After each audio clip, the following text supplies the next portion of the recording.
मी सांगते, आपल्या पूर्वजांचे आशीर्वाद असल्यानंतर घराची भरभराटी व्हायला काहीही कमी पडत नाही. फक्त तुम्हाला पूर्वजांचे आशीर्वाद घ्यावे लागतात. जर पूर्वजांचा आशीर्वाद तुमच्या आमच्यावरती असेल तर महाराज घरात पितृदोष राहू शकत नाही. मग बाकी तुम्ही देवाला जा अगर नका जाऊ, परंतु घरातला पितृदोष दूर करायचा असेल तर या विधी विधानांपेक्षा तुम्ही आपल्या गेलेल्या लोकांची सेवा, गेलेल्या लोकांची आठवण ही कायम घरामध्ये ठेवा. त्यांचा आशीर्वाद तुम्हाला कायम.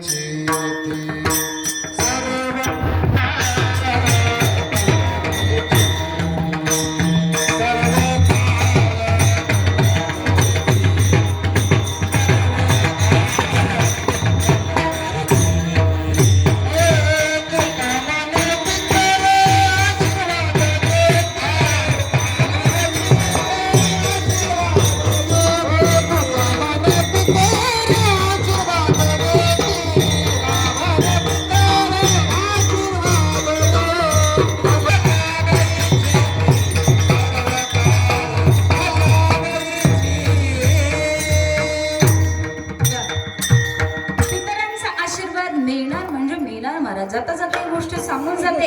गेल्यानंतर एखाद्याची सेवा भक्ती आठवण करून जाण्यापेक्षा जिथे जिवंतपणे त्या व्यक्तीची सेवा होणं अत्यंत गरजेचं आहे. आजी नशीब होत्या महाराज, ठीक आहे ना. 3 सुना घरामध्ये सेवेला कायम तत्पर. मोठ्या सुनबाईंनी शेवटच्या 3 ते 4 महिन्यामध्ये महाराज कायम इथंच येऊन राहावं. जी सातारला असावी, मुंबईला असावी, गावाकडे काही जणींनी आयुष्य काढावं. परंतु मुलांवरती असलेलं प्रेम, नातवंडावरती असलेलं प्रेम हे आजीच्या आमच्या जीवन चरित्रामध्ये दिसून येतं. आणि महाराज जाते वेळी सगळी पै पाहुणी, सगळी लोक मायबाप हो आजींच्या भोवताली असावेत. याच्यापेक्षा अजून नशीब काय आहे, ठीक आहे ना. 3 मुलं असून सुद्धा महाराज सेवेला एकही मुलगा आपल्या आई वडिलांजवळ नसतो असंही चित्र आम्ही समाजामध्ये पाहायला मिळतं महाराज. अशा वेळी त्या व्यक्तीचं दुर्भाग्य म्हणावं का 3 सुपुत्र असलेल्याचा आनंद व्यक्त करावा हे ज्याचं त्यानं ठरवावं. त्यामुळे आई वडिलांची सेवा करायला सुद्धा आपल्या नशिबी असावं लागतं. त्यावेळी त्या आईच्या आणि वडिलांची सेवा करायला आपल्याला मिळेल.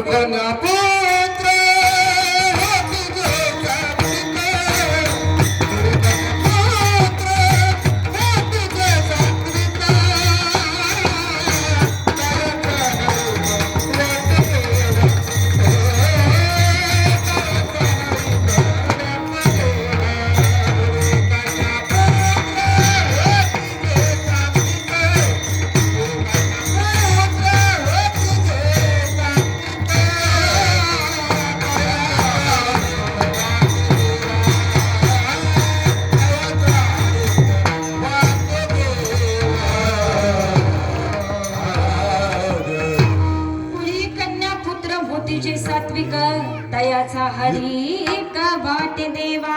अशी मुलं ज्या घरामध्ये जन्माला येतात ज्याला आपला स्वार्थ समजतो, ठीक आहे ना महाराज. स्वार्थ हा भौतिकतेमध्ये सुद्धा येतो, स्वार्थ हा अध्यात्मामध्ये परमार्थामध्ये सुद्धा येत असतो.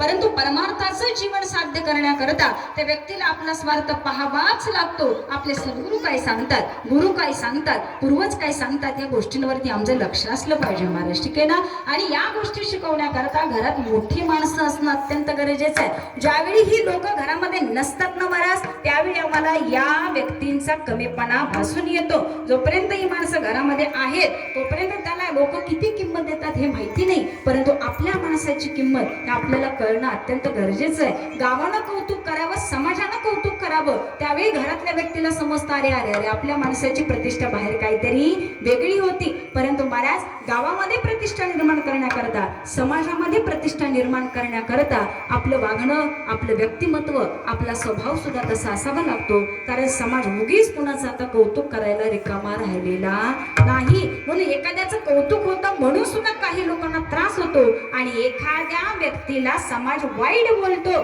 म्हणूनही काही लोकांना त्रास होतो. मग महाराज वाईट बोलतो म्हणून रडत बसावं का समाज स्तुती करतो म्हणून आनंदानं भुरळून जावं. मायबाप हे जीवन आम्हाला कसं जगलं पाहिजे हा विचार प्रत्येकाच्या अंतःकरणात येणं अत्यंत गरजेचं आहे. म्हणून आजींकडे पाहिलं की आम्हाला हे मात्र शिकायला मिळतं की महाराज आपलं ते सुद्धा आपलं, परंतु कुटुंबावरती आलेलं संकट आणि या कुटुंबावरती आलेल्या संकटाला सुद्धा आपलंच समजून घेणारी ही अशी एक आई होती. पोटी एक मुलगी असावी महाराज, काही कारणास्तव त्यांचा देहांत लवकर व्हावा. देहांत व्हावा, मायबापू पतिदेव ही लवकर निघून जावेत, मायबापू आपली मुलगी आणि जावई थोड्या दिवसात जात आहेत, परंतु त्यांच्या पाठीशी असलेली ही मुलं यांचा सांभाळ कुणी करावा, प्रश्नचिन्ह आहे ना महाराज. आता या मुलांचा सांभाळ करणं हे कोणत्या लोकांचं कर्तव्य होतं, ह्या जाची त्यांनी विचार करावा. परंतु या आजीने सांगावं, या मुला बाळांचा आधार आणि मुलांचा दाता कोण. महाराज, या आईचं व्यक्तिमत्व इतकं सुंदर आहे की आपली पोटची मुलं म्हणून मुलांची मुलं सांभाळणं ही वेगळी गोष्ट आहे, परंतु लेकीची मुलं आपल्याकडे आणून सांभाळणं, महाराज त्याला मन सुद्धा मोठं असावं लागतं. विठ्ठल विठ्ठल.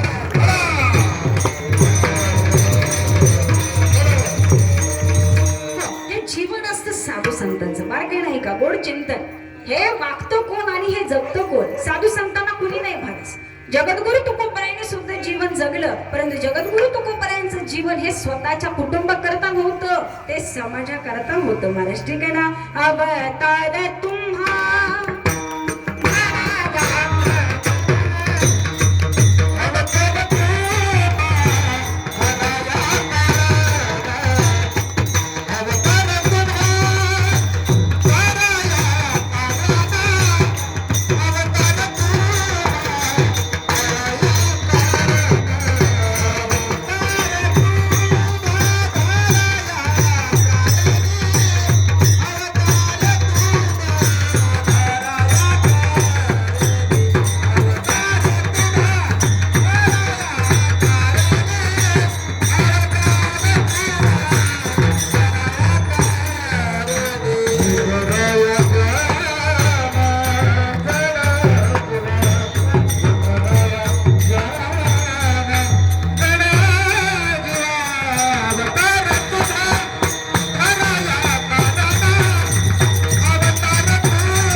मुखानं बोलता न येणाऱ्या रेड्याचा सुद्धा उद्धार करण्याकरता मायबापू माऊलींना नुसता माथ्यावरती हात ठेवावा लागला. महाराज त्या रेड्यामुखी सुद्धा वेद बोलवता आला. साधू संतांच्या संगतीचा हा परिणाम आहे महाराज. साधू संतांचं जीवन एवढं सुंदर आहे ना, फक्त तुमच्या आमच्या सारखा दगड सुद्धा जर परिसाच्या संगतीत गेला तर महाराज परिसाच्या संगतीनं त्या दगडाचं लोखंडाचं सुद्धा सोनं करण्याची ताकद आणि सोनं करण्याचा महिमा हा परिसाकडे असतो. फक्त तुम्हाला आम्हाला कळालं पाहिजे की आम्हाला कोणाच्या संगतीमध्ये जायचं आहे. त्यामुळे या कुटुंबाचा आधार आणि या कुटुंबाचं मूळच इतकं सुंदर आहे महाराज की या आईने आपल्या मुलांवरती टाकलेले गोड संस्कार आणि मायबाप कुटुंबामध्ये असलेली एकी ही अत्यंत गरजेची असते. घरामध्ये एकी असेल तर महाराज समाजातली कोणतीही व्यक्ती आपल्या कुटुंबामध्ये फूट पाडू शकत नाही. मग 2 भाऊ असले 4 भाऊ असले तरी महाराज घरामध्ये भांडण हे आम्हाला बघायला मिळणार नाही. का? कारण घरात संस्कार प्रेमाचे आहेत. म्हणून पुन्हा पुन्हा सांगावं असं वाटतं या आजीने सुंदर संस्कार या मुलांवरती टाकावे. या मुलांनीही ती एकी स्वीकारावे. मोठ्या बंधूने महाराज आपल्या कुटुंबाकडे लक्ष द्यावं. या भावांकडे सुद्धा प्रेमानं आपलंसं करून महाराज हे कुटुंब सुंदर छानरित्या जगत होतं. आजी होती तोपर्यंत प्रत्येकाला धरून राहणं, एकीने राहणं असं हे सुंदर जीवन यांनी या मुलांवरती प्रेरित केलं. म्हणून मला जीवन इतकं सुंदर जगा की आपल्या जगण्याचा आनंद हा समाजाला झाला पाहिजे आणि याचा आदर्श हा समाजाने घेतला पाहिजे. इतकं सुंदर जीवन त्या आजीने जगावं. आज 3 वर्ष जाऊन झाले तरी सुद्धा महाराज या आजी करता डोळ्यात पाणी काढणार सुद्धा मनुष्य आम्हाला समोर दिसतात. याला म्हणतात त्या व्यक्तीबद्दल असलेलं प्रेम. विठ्ठल विठ्ठल.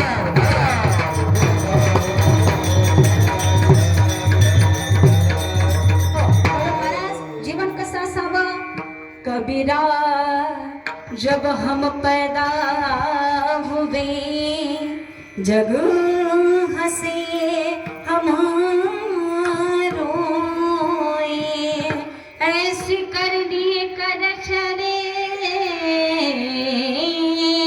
जग रोए हम हसे.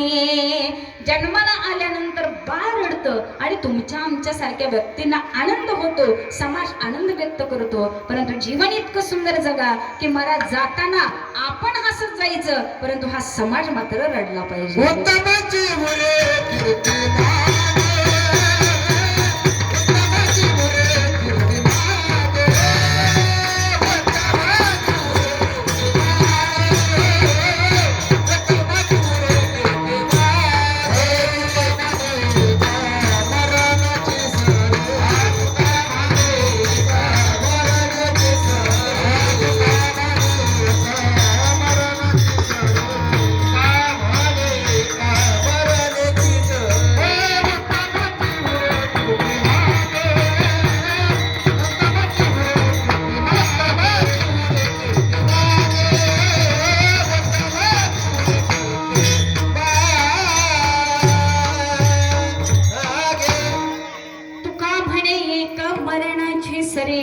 उत्तम जीवने कीर्ती मागे. इतकं सुंदर जीवन असलं पाहिजे. म्हणून महाराज आयुष्य जगत असताना संतांच्या समितीमध्ये, सुंदर जीवन जगणाऱ्या व्यक्तीच्या समितीमध्ये आपलं जीवन जावं याचा प्रत्येकाने विचार करावा. आपलं जीवन समाजाच्या उपयोगी कसं पडेल, दुसऱ्या व्यक्तीच्या उपयोगी कसे पडेल, मायबापू याचा विचार आपण ह्यामी करावा. कारण समाजामध्ये त्या दोनच व्यक्तींचं नाव पाठीमागं राहतं, जे दुसऱ्यांकरता जगतो आणि मला दुसऱ्यांकरता जगता जगता सुंदर कार्य करून पुढे निघून जातो. अशा व्यक्तीच्या कार्याचा वाहवा मायबापू गेल्यानंतर सुद्धा समाज करतो. आणि दुसऱ्या व्यक्तीचं नाव असं राहतं की जी व्यक्ती कधी दुसऱ्या करता जगत नाही, जी व्यक्ती कधी कुटुंब करता जगत नाही, त्या व्यक्तीनं फक्त स्वतः करता जगावं आणि समाजाला आणि कुटुंबाला नुसता त्रास देणारा मायबापू अशा व्यक्तींचं एक नाव पाठीमागं राहतं. फक्त आपण ठरवावं की आम्हाला अशा व्यक्तीसारखं जीवन जगायचंय की महाराज अशा व्यक्तीसारखं जीवन जगायचंय. म्हणून जाता जाता सांगून जाते, जीवन इतकं सुंदर जगा ना, इतकं सुंदर जगा की महाराज हे जीवन मिळाल्यानंतर आम्हाला काढून इथून निघून गेलो. मायबापू प्रश्नचिन्ह आहे, आम्ही आयुष्यात जगलो काय? ठीक आहे ना महाराज. आज देशाकरता देशाच्या संरक्षणाकरता माझे अनेक दादा लोक मायबापू सीमेवरती काम करताना दिसत आहेत. आमचा समाज आनंदी राहावा, घर कुटुंब व्यवस्थित राहावं म्हणून महाराज देशाचं रक्षण करण्यासाठी ही मुलं रात्रंदिवस तिथं सेवा करत आहेत. परंतु मायबापू देशाची सेवा करण्याचं भाग्य सुद्धा हे क्वचित आणि भाग्यवान लोकांनाच मिळतं. म्हणून आमचा भारत देश इतका सुंदर आहे ना महाराज. सारे जहां से अच्छा हिंदुस्ता हमारा हमारा, सारे जहां से अच्छा हम बुलबुले हैं इसकी, यह गुलसिता हमारा हमारा, सारे जहां से अच्छा हिंदुस्ता हमारा हमारा, सारे जहां से अच्छा. सगळ्यात सुंदर आमचा भारत देश आहे. सुंदर मायबापू आमच्या हिंदुस्थानला जेवढं काही नमस्कार करावा. भाग्यवान तुम्ही आम्ही लोक आहोत की महाराज आम्ही महाराष्ट्रात जन्माला आलेलो आहोत. महाराष्ट्र ही संतांची भूमी आहे आणि या महाराष्ट्रामध्ये आम्हाला ज्ञानोपराय मिळाले, याच महाराष्ट्रामध्ये आम्हाला तुकोपराय मिळाले, याच महाराष्ट्रामध्ये महाराज आम्हाला संतांची संतावळ मिळाली. जीवन कसं जगावं याचा आदर्श महाराज या महाराष्ट्र भूमीनं आम्हाला शिकवला. म्हणून तुम्ही आम्ही भाग्यवान लोक आहोत की जीवन इतकं सुंदर जगा की हा देह कशा करता आहे. देवे दिला देह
मोठा सुंदर देह मिळाला रात्रंदिवस भजन मायबाप करून घेणं हे तुमचं आमचं काम आहे. म्हणून जगद्गुरु तुकोबराय सांगतात आयुष्याचा सार कळाला, आयुष्याचं मर्म कळालं. म्हणून महाराज तुकोबराय म्हणतात की आयुष्याचा आता आम्हाला सार्थक करायचं आहे आणि याच्याकरता आमच्या पितरांचे आमच्यावरती असलेले ऋण आहेत ना, त्या ऋणातून आज आम्ही मुक्त होण्याचा प्रयत्न करतो आहोत आणि यांचे आशीर्वाद कायम आमच्या सोबत आहेत. म्हणून आम्हाला सुंदर आयुष्य जगताना मायबाप हा देह जाता आम्ही भगवंताच्या चरणाशी लीन करतो आहोत. म्हणून तुकोबराय सांगतात की मायबाप आम्ही आमच्या आयुष्यातनं हा देहच मायबाप भगवंताच्या चरणाशी समर्पित करतो आहोत. आमचं गयावर्जन होतंय. सुंदर वर्णन जगद्गुरु तुकोबराय अभंगाच्या द्वितीय चरणामध्ये सांगतात.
पितरांचे ऋण तुकोबरायांची वाणी आहे महाराज. ठीक आहे ना.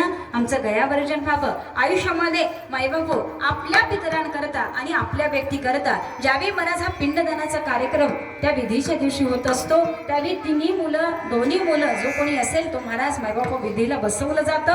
पिंड तयार केला जातो. त्यामध्ये असलेले सातू असेल जवस असेल मायबाप ठराविक प्रमाणामध्ये ते पिंडामध्ये घेतले जातात आणि तो विधी करत असताना ब्राह्मण मंडळी आम्हाला सांगतात की मायबाप तुम्ही तुमच्या वडिलांकरता तुम्ही तुमच्या आई करता वर्षभर एखादी वस्तू एखादं पदार्थ मायबाप तुम्हाला वर्ज करावा लागेल. वर्ज करणं म्हणजे तो पदार्थ खायचा नाही. आम्ही इतके हुशार असतो महाराज, आम्ही इतके हुशार असतो. आता वर्ज करायचं काय, आम्ही रोज खातो ते कधीही वर्ज करत नाही. आम्ही वर्षातनं एकदा 2 वर्षातनं एकदा खाणारा पदार्थ आम्ही वर्षश्राद्धाला आई वडिलांकरता वर्ज करत असतो. एखादा मुलगा म्हणतो खाऊचं पान मी वर्ज करतो. अरे बाबा तू खातोच वर्षातनं एकदा, मग तुला परत खाण्याचा योग येणार नाही. आम्ही खाऊचं पान वर्ज करणार. एखाद्याला शिरा आवडतच नाही, तो कधी शिरा खातच नाही. आम्हाला जी वस्तू आवडत नाही महाराज ती आम्ही पिंडदानाच्या दिवशी आई वडिलांकरता वर्ज करतो. परंतु जाता जाता सांगून जाते महाराज हे पदार्थ आणि अन्न वर्ज करण्यापेक्षा तुम्ही देवाला प्रार्थना करा की या देहरूपी पिंडामध्ये असलेले सर्व विकार असतील, आमचा राग असेल, आमचा क्रोध असेल मायबाप हे जाऊन आम्ही प्रेम आणि आपुलकी माणुसकी जे आमच्या आई वडिलांना आवडत होतं मायबाप त्याचा वर्षभर स्वीकार केला ना तरी चालेल. एक वेळ तुम्ही वर्ज काही करू नका. फक्त आपल्या आई वडिलांना काय आवडत होतं ना ते विचार आणि ते संस्कार फक्त मनामध्ये ठेवा आणि मायबाप सर्वांशी प्रेमाने राहा. विठ्ठल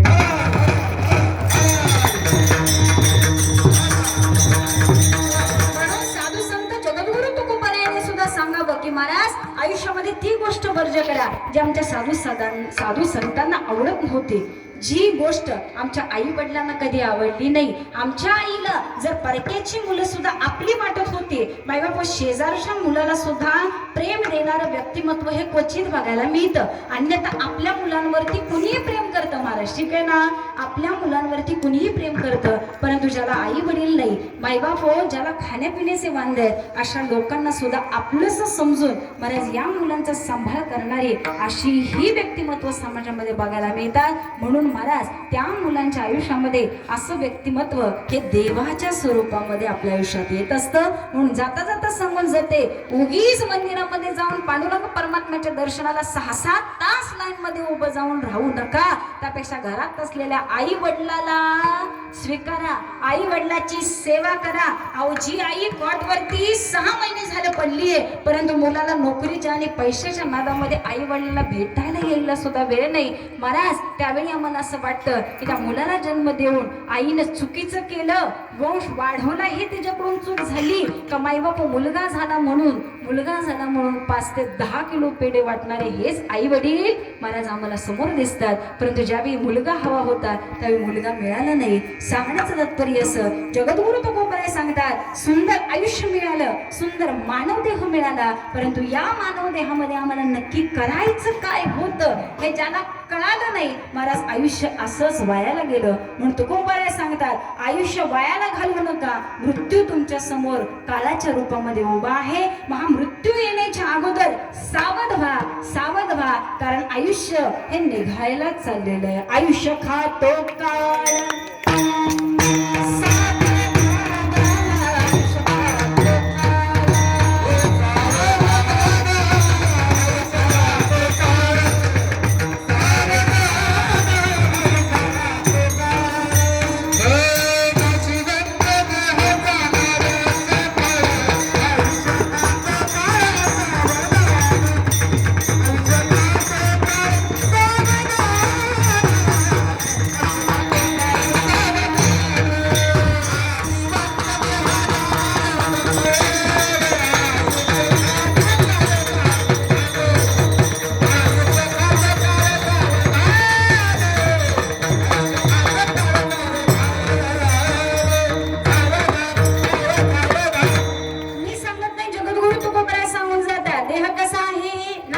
स्वरूपाचा आहे.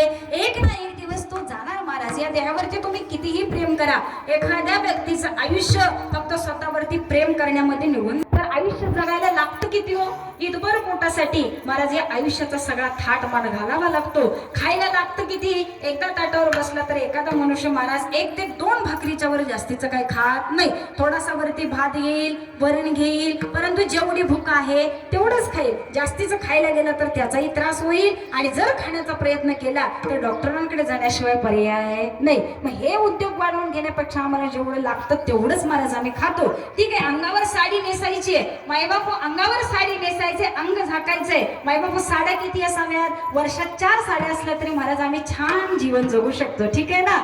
जर एका साडीवर आयुष्य जगणं अवघड आहे, परंतु आज प्रत्येकाच्या घरात जाऊन जर कपाट उघडले तर महाराज किती जण अशी सापडतील की घरात फक्त 4 साड्या आहेत.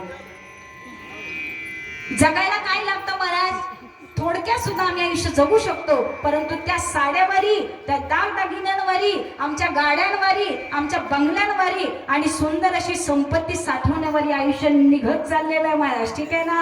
गावाकडे सुंदर बंगला आहे, सुंदर बंगला आहे, एकावर एक असं छान मजल्याचा बंगला बांधलाय, परंतु महाराज सगळी मुंबईत पुण्यात राहायलाच गावाकडे कुणी नाही. ठीक आहे ना. पैसा आला, घर बांधली, परंतु घराला टाळाय. इतकं सुंदर बंगले येताना आम्हाला दिसले, 2-3 बंगले छान होते. आमची गाडी चर्चा सुद्धा झाली, दीदी बंगला किती सुंदर आहे, घर किती सुंदर आहे. पण म्हणलं जरा त्या घराचा दरवाजा बघा ना, बंगला दिसतोय सुंदर परंतु बंगल्याला टाळ महाराज, राहायला कुणीच नाही. म्हणून सांगण्याचं तात्पर्य असं, आयुष्य सुंदर आहे, जगता आलं पाहिजे, त्याचा आनंद घेता आला पाहिजे. दागदागिने सुंदर आहे, सुंदर असा थाट माट आहे, परंतु महाराज कपाळाला कुंकू लावण्याचा मान नाही. अशी स्त्री महाराज घरात शांतपणे असते. ठीक आहे ना. त्यामुळे साज करण्याकरता, जीवन जगण्याकरता आम्हाला शुल्लक आणि थोड्या गोष्टी जरी मिळाल्या तरी सुद्धा आनंद छान जगता येतं. परंतु मनुष्याने हा पसारा इतका वाढवला की आता तो पसारा सांभाळण्यासाठी आमच्या घरात माणसं कमी पडायला लागली.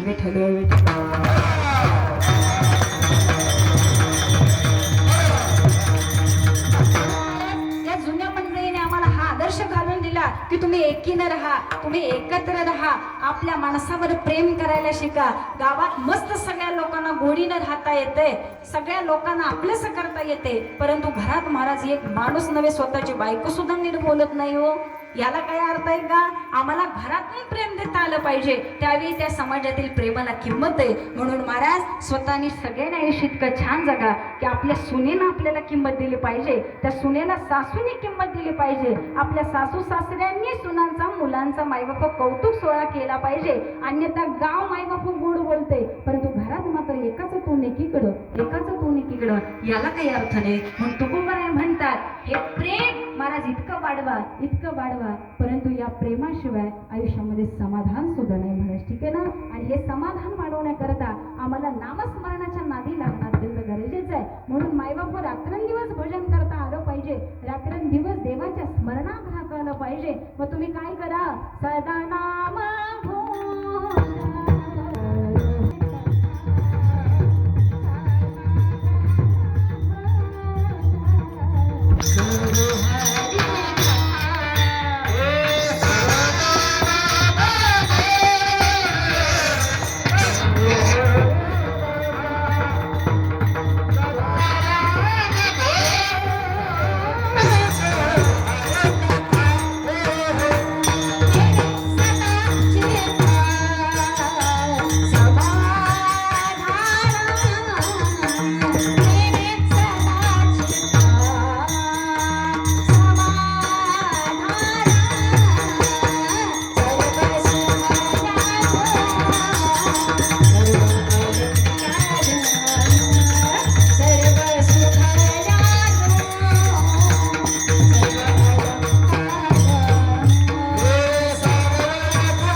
महाराज रात्रंदिवस भगवंताला विसरता कामाचं नाही. जसं रोजच्या नियमामध्ये आमचं एकही टाइम जेवण चुकत नाही. एकादशी असली, गुरुवार असला, नवरात्री असली तरी महाराज आम्ही उपवासाचं खायला सुद्धा कधी टाइम टेबल बदलत नाही.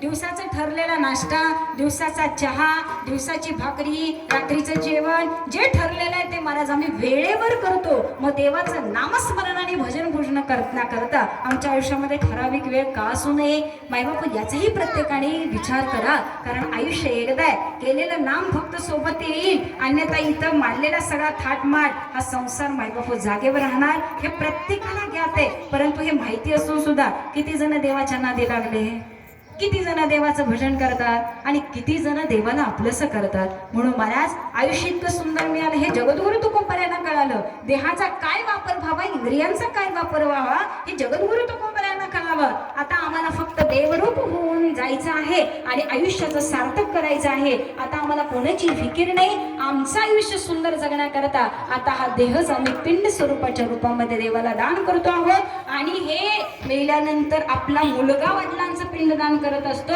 परंतु मला जगद्गुरु तुकोबाराय एवढे श्रेष्ठ ठरले की तुकोबारायांना दुसऱ्याला कोणाला दान करण्यापेक्षा मायबापू आपल्या देहाचं पिंडदान हे स्वतःच्या हाताने देणारे असे हे जगद्गुरु तुकोबाराय होतात. हे तुकोबारायांनी अभंगाच्या प्रथम चरणामध्ये सांगितलं.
आपुलिया कडी माझे झाले गयाभर जना फिटणे पितरांचे गुण विठला विठला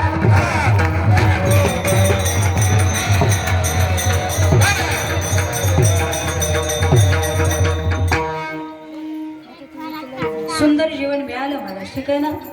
असं देहाचं काम आहे. देह किती दिवस साथ देईल सांगू शकत नाही. महाराज सगळ्या लोकांच्या बसता बसता सुद्धा महाराज एखादं जाऊ शकतो, ठीक आहे ना. उभं राहतोय बोलतोय बोलता बोलता सुद्धा महाराज आम्हाला इथून जावं लागेल. हे मी सांगत नाही, शास्त्र सांगतं. कारण नाही भरवसा या देहाचा आता काही सांगू शकत नाही.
समोर आहे. आजी नुसत्या खाली पडल्या, चक्कर आली होती. काय झालं होतं, वयाच्या मानाने सकाळी काही खाल्लं नसेल, बिचारा कीर्तनामध्ये येऊन बसल्या होत्या. साधं उदाहरण आपल्या समोरच आहे. आपला देह आहे, आपलं नातं आहे, आपली प्रेमाची व्यक्ती आहे, म्हणून मला ती खाली पडली तरी बसलेल्यांना हादरल्यासारखं झालं. आजीला नक्की झालं काय, मायबाप एकमेकांकडे पाहिले गेलं. पुढे कीर्तन चालू असून सुद्धा 4 जण तिथं उठून गेले. का, याला म्हणायचं माया, याला म्हणायचं प्रेम. परंतु जो देह खाली पडलेला होता, मायबाप त्या देहाला माहिती नव्हतं कीर्तनामध्ये आपल्याला चक्कर येईल. माहिती होतं का नाही. त्या प्रेमापोटी कीर्तनात येऊन बसल्या.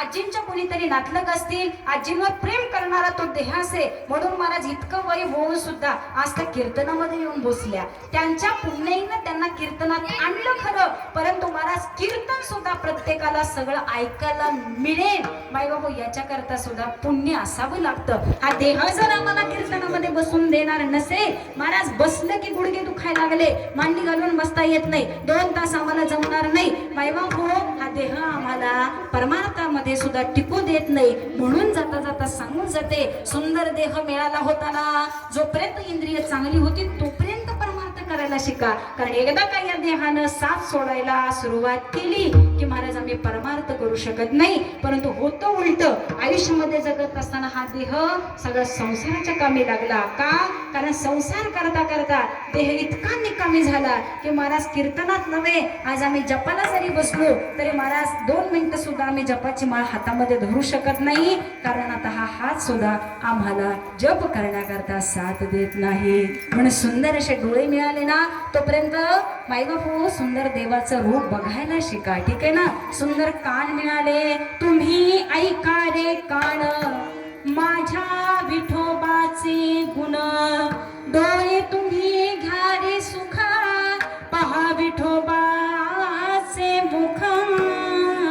म्हणून काय सांगावं, सुंदर देह मिळाला ना तर तुम्ही आता फक्त देवाचे होऊन जा. हे मी सांगत नाही, तुकोबराय सांगतात. आम्ही सगळी कर्म केली, या कर्मांतराचं वर्णन करत असताना आता आम्हाला हरिहराशिवाय दुसरं काही आठवत नाही. कारण देह आम्ही पिंड स्वरूपाच्या रूपामध्ये स्वतःच्या हाताने दान केला, त्याचा परिणाम असा झाला आम्हाला गया क्षेत्राला जायची गरज नाही. आता देवानं आम्हाला आपलंच केलं. आयुष्याचं कल्याण करण्याचा मोठा भार हा तुकोबरायने केला महाराज, आणि तो आदर्श तुमच्या आमच्या समोर ठेवला. आम्ही महाराज फक्त आई वडिलांचं पिंडदान करू शकतो, परंतु अजून आमच्या त्यातलं कुणाचं धाडस झालेलं नाही की स्वतःच्या देहाचं पिंडदान आम्ही गयेमध्ये जाऊन करावं. परंतु महाराज कोणत्या क्षेत्रावरून जाऊन आम्ही आपल्या आयुष्याचा विचार करण्यापेक्षा जिथं आहात तिथं सेवेत राहा. पांडुरंगाशिवाय आपलं जीवन व्यतीत करू नका. कारण हा हरिहर आहे. तुकोबराय सांगतात आता आम्हाला देवाशिवाय दुसरं कुणीही नाही. जर कोणी असेल तर मायबाप फक्त आणि फक्त पांडुरंग परमात्मा आहे. म्हणून महाराज तुकोबराय जे सांगतात ना ते आम्हाला आयुष्यामध्ये व्यतीत करायचं आहे, ते आम्हाला ग्राह्य करायचं आहे. म्हणून तुकोबराय सांगतात आता कर्मकांड करत बसण्यापेक्षा तुम्ही देवाचे होऊन जा. तुकोबरायांनी जे केलं, ज्या कर्मांतराबद्दल तुकोबराय सांगतात हे सुंदर कर्मांतर काय आहे, त्याचा भाव काय आहे आणि त्याचं रूपांतर कशामध्ये होतं, तुकोबराय अभंगाच्या तृतीय चरणामध्ये सांगून जातात.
कर्मकांडामध्ये न अडकता आम्ही देवाच्या भक्तीमध्ये अडकलो पाहिजे, हा तुकोबरायांचा मोठा धाव आहे महाराज. ठीक आहे ना.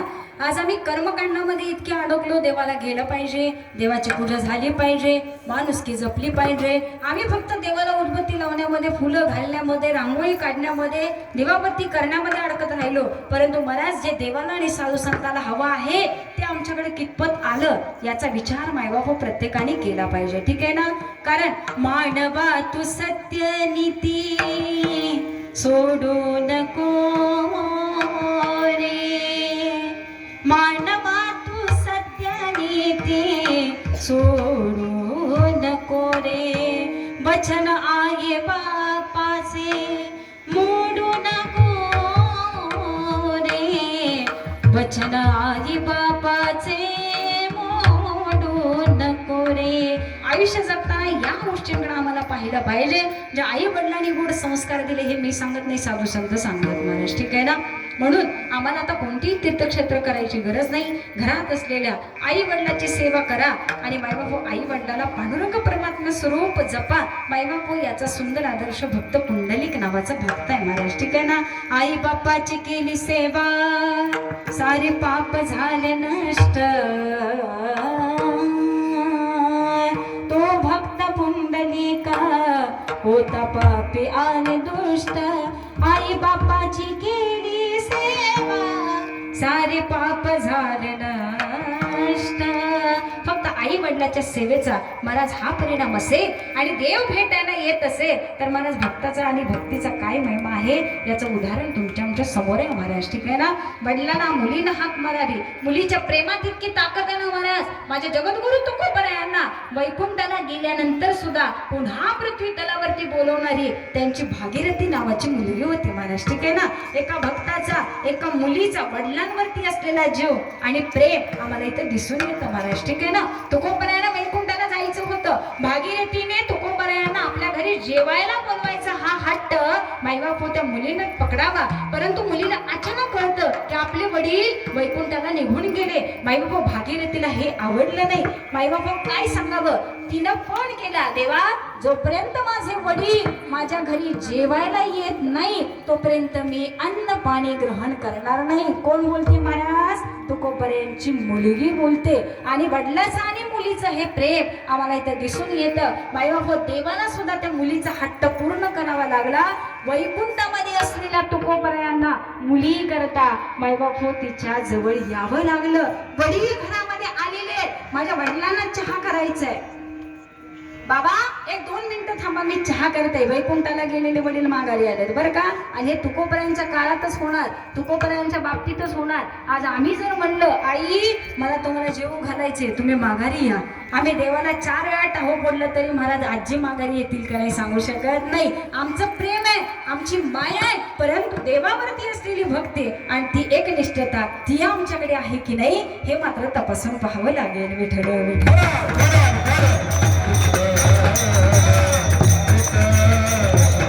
मुलीला सांगा बाबा 1-2 मिनिट थांबा, मला तुम्हाला चहा करून द्यायचा आहे. महाराज तुकोबरायांना आनंद होतोय, मुलगीच्या घरी चहा घ्यायचा आहे, परंतु मुलगी आतमध्ये जाते, चहा करायचंय, परंतु मला चहामध्ये ओतायला दूध मिळत नाही, घरामध्ये दूध नाहीये. मुलीने सांगितलं बाबा चहा करायचंय, परंतु चहामध्ये टाकायला दूध नाही. तुकोबरायांच्या मनाला वाईट वाटलं. मायबाप मुलीचा एवढा हट्ट होता, चहा प्यायचा होता, परंतु मला चहामध्ये ओतायला दूध नाही. तुकोबरायाने देवाला धावा केला, तिथं जवळ असलेल्या विश्वेश्वराच्या मंदिरामध्ये जावं आणि महाराज विश्वेश्वराच्या मंदिरासमोर असलेल्या नंदीच्या पाठीवरती तुकोबरायाने हात टाकावा, त्याच्या कानामध्ये बोलावं, नंदी महाराज मला माहितीये आपण नंदी आहात, तुम्ही दूध द्याल की नाही मला माहिती नाही, परंतु माझ्या मुलीचा हट्ट आहे की वडिलांना चहा प्यायचा आहे, चहामध्ये दूध हवंय. नंदी महाराज काही करा, ईश्वराला घातलेली साध आहे महाराज. त्या नंदीनं सुद्धा तुकोबरायांच्या शब्दा खातीर भगवंताच्या इच्छेप्रित्यर्थ महाराज त्या मुलीला स्वतः नंदींनी दूध द्यावं. महाराज विचार करा, भक्ताचा अधिकार काय असेल, त्या मुलीचा अधिकार काय असेल आणि मुलीवरती प्रेम असणाऱ्या त्या तुकोबराय नावाच्या वडिलांचा अधिकार काय असेल.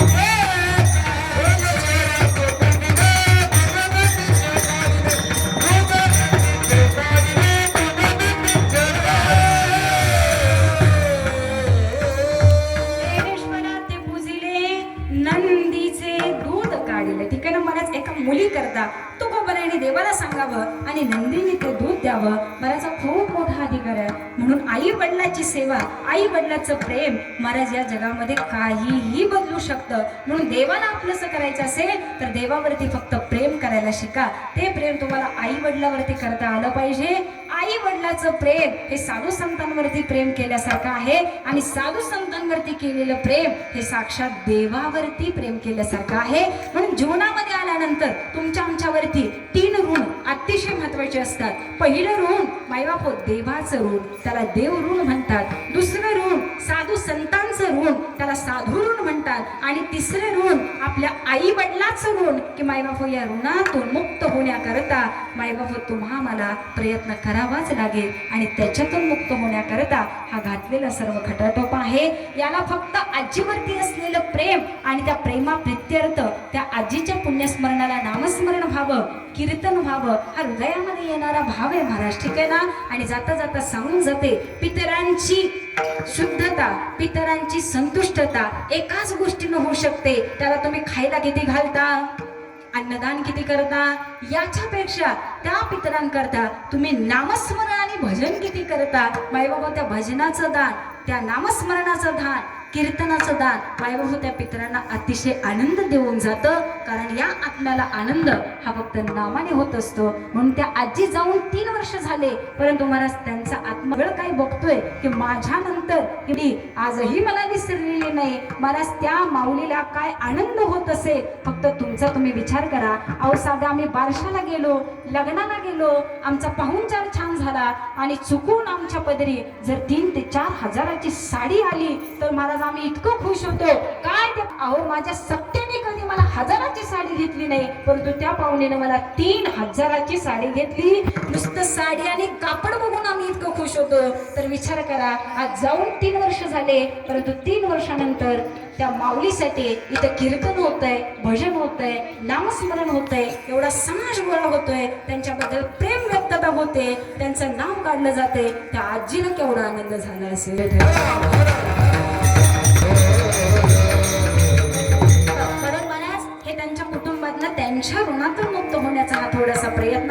त्यांच्या आत्म्याला तर सुंदर शांती लाभणार, त्यांचं कार्य सुद्धा सुंदर होतं. कुटुंबासाठी कसं जगावं, आपल्या या कुटुंबाकरता महाराज रात्रंदिवस कष्ट करणारी हीच ती माऊली होती महाराज, ठीक आहे ना. कारण ती आई जगते कशी, हंबरुंड बसरडे चाटती जबागाया, तवा मले तिच्या मंदी दिसते माझी माया, दिसते माझी माया, हंबरुंड बसरडे. कान्या काट्या या छायाला माय जाये राणी, कान्या काट्या या छायाला माय जाये राणी, पायात नसे वाहन तिच्या फिरे अनबानी, पायात नसे वाहन तिच्या फिरे अनबानी. काट्या कुट्या हे काट्या कुट्या, काट्या कुट्या नाही तिचे मानत नसे पाय, तवा मले तिच्या मंदी दिसते माझी माया, दिसते माझी माया, हंबरुंड बसरले, हंबरुंड बसरले चटती जबागाया, तवा मले तिच्या मंदी दिसते माझी माया, दिसते माझी माया, ओ दिसते माझी माया. सुंदर हे असं जीवन त्या आईचं आहे महाराज, ठीक आहे ना. म्हणून माझ्या भागीरथीने सुद्धा देवाला धावा करा, बाबा बाबा तुम्ही गेला पुण्या गावा, बाबा बाबा तुम्ही गेल्या पुण्या गावा, बाबा बाबा तुम्ही गेला पुण्या गावा. भागीरथी करते धावा, भागीरथी करते धावा, बाबा बाबा तुम्ही गेला पुण्या गावा, बाबा बाबा तुम्ही गेला पुण्या गावा. महाराज एका मुलीनं आपल्या पितरांना मारलेली ही हाक आहे महाराज, ठीक आहे ना. एवढं पितरांचं आपल्या आयुष्यामध्ये खूप महत्वाचं स्थान आहे. एक वेळ देवाची पूजा करू नका, बारखा नाही का, एक वेळ देवाची पूजा करू नका, एक वेळ साधू संतांच्या दर्शनाला जाऊ नका, परंतु आपल्या गेलेल्या पूर्वजांची आठवण केल्याशिवाय राहू नका. कारण आपण आतापर्यंत आपल्या आजोबांनी कमवलेलं, पंजोबांनी कमवलेलं, वडिलांनी कमवलेलं, हीच पुढं मुलं, नातवंड, परतोंड महाराज ही त्यांची मिळवलेली, कष्टाने मिळवलेली संपत्ती आणि प्रॉपर्टी, ठीक आहे ना. काहींच्या घरामध्ये असं चित्र बघायला मिळतं महाराज, भरपूर प्रॉपर्टी आहे, भरपूर संपत्ती आहे, परंतु त्याचा उपभोग मात्र कोणाला घेता येत नाही. काहींच्या घरामध्ये वंशच टिकत नाही, मायबाप असलेली संपत्ती उपभोगायला घरातच कोणी टिकेना, तर महाराज ती संपत्ती काय कामाची आहे का. त्यामुळे नीतीनं जगावं, मायबाप स्वतःच्या स्व कष्टाने ही संपत्ती उभी करावी. जसं पैसा हा मायबाप सुंदर जीवन जगायला शिकवतो, तसं महाराज हा पैसा सुद्धा आपल्या आयुष्याची वाट लावायला सुद्धा कमी करत नाही. त्यामुळे आपण जे धन वापरतोय, आपण जी जमीन वापरतोय, ती महाराज नीतीची आहे का, न्यायाची आहे का, सत्तेची आहे का, ती चांगल्या मार्गाने कमवलेली आहे का, याचाही विचार करा. अन्यथा घरामध्ये त्रास झाल्याशिवाय राहणार नाही. हे मी सांगत नाही, मी तुम्हाला घाबरवत तर मुळीच नाही, घाबरायची गरजच नाही. कारण आम्हीही एका कुटुंबात राहतो, तुम्ही एखाद्या कुटुंबामध्ये राहता. त्यामुळे आपल्याकडे जी प्रॉपर्टी ती आपल्या वाढ वडिलार्जित आहे. जर आपण त्यांचं खातोय, तर ज्याचं खातोय त्याचं एकदा तरी घरात नाव निघालं पाहिजे ना महाराज. अहो मस्त उपकार समाजामध्ये सगळ्यांवर केले. व्यक्तीचं एक वाक्य असतं, अरे त्यांच्यासाठी इतकं केलं इतकं केलं, परंतु कधी सुद्धा या लोकांच्या मुखामध्ये आमच्याबद्दल चांगले शब्द आले नाही. प्रत्येकाला एकच वाटतं, मी त्याच्यासाठी जगलो ना, तर त्याने एकदा तरी माझं चांगलं नाव घ्यावं. आणि ते चांगली वाक्य महाराज लोकांच्या लक्षात राहत असतात. सगळ्याला मान आवडते, सगळ्याला प्रतिष्ठा आवडते, आणि त्याच्याकरता मनुष्य जीवन जगतो. म्हणून महाराज गेलेल्या लोकांना कधी विसरू नका. ती लोक गेली म्हणजे कायमचीच गेली असं नाही, अन्यथा ती परत हा पोटाला आला, आजचा पोटाला आला, पंजा पोटाला आला, तिकडून इकडं आला आणि मायबापा घरामध्ये काय काय होत असतं हे आता मी सांगायची गरज नाही. ही वाक्य खोटी नाहीये.